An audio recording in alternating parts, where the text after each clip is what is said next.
Oh, making it forward. Oh, not that.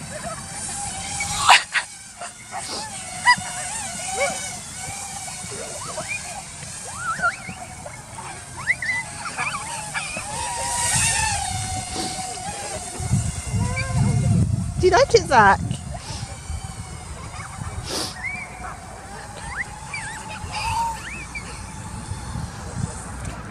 Oh!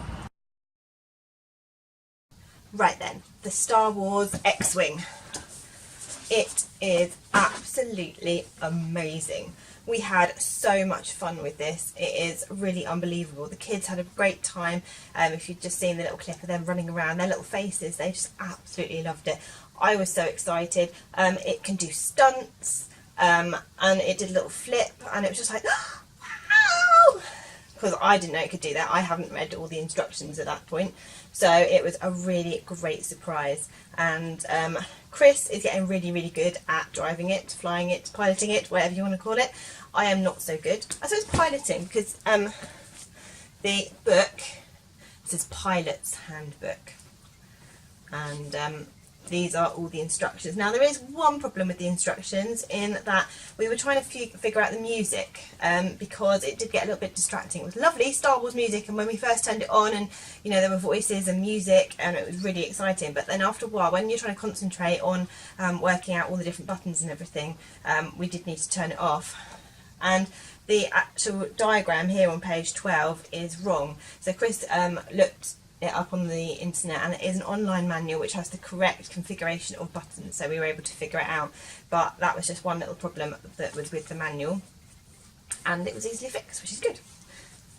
So here is the drone. It has flashing white lights at the front and red lights at the back, and then it has 4 propellers underneath.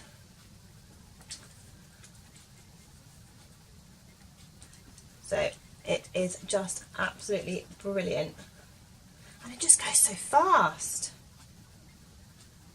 You can see it's got a little R2 unit or other droid in there. Doesn't say it's particularly Luke Skywalker's one, it could be any. Wow.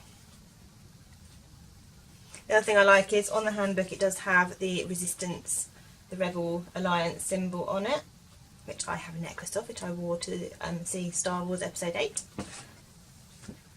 So the battery is in here, and that just slots in really easily, and it's got a charger with it, so really easy. It does have just a top bit that you can put in just so that it looks pretty if you want to have it on display while you're not using it, and you don't have to keep the battery inside it. Now when we went to the park we flew it outside, and what we found was because the leaves and the grass were a little bit damp, the propellers couldn't start off very easily, so Chris had to hold it up whilst using the remote control to get it to go. But that wasn't a big problem, and you know, if it had been a nicer day and the leaves hadn't been wet and the grass had been dry, it probably wouldn't have been any problem at all. But it probably from the pavement or something it would have worked fine.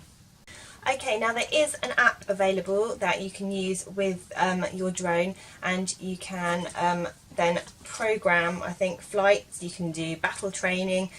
You can, as you get better, you can go up levels from cadet to high commander. This is something we haven't tried yet, but something we will definitely look at.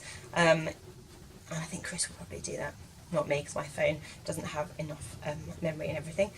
So there is a little part on the controller that pulls out the top, and you can then put your phone in and have it connected. Now, am I the only one that thinks that this looks a bit like a porg from episode 8? Let me know. Thank you for watching, and may the force be with you.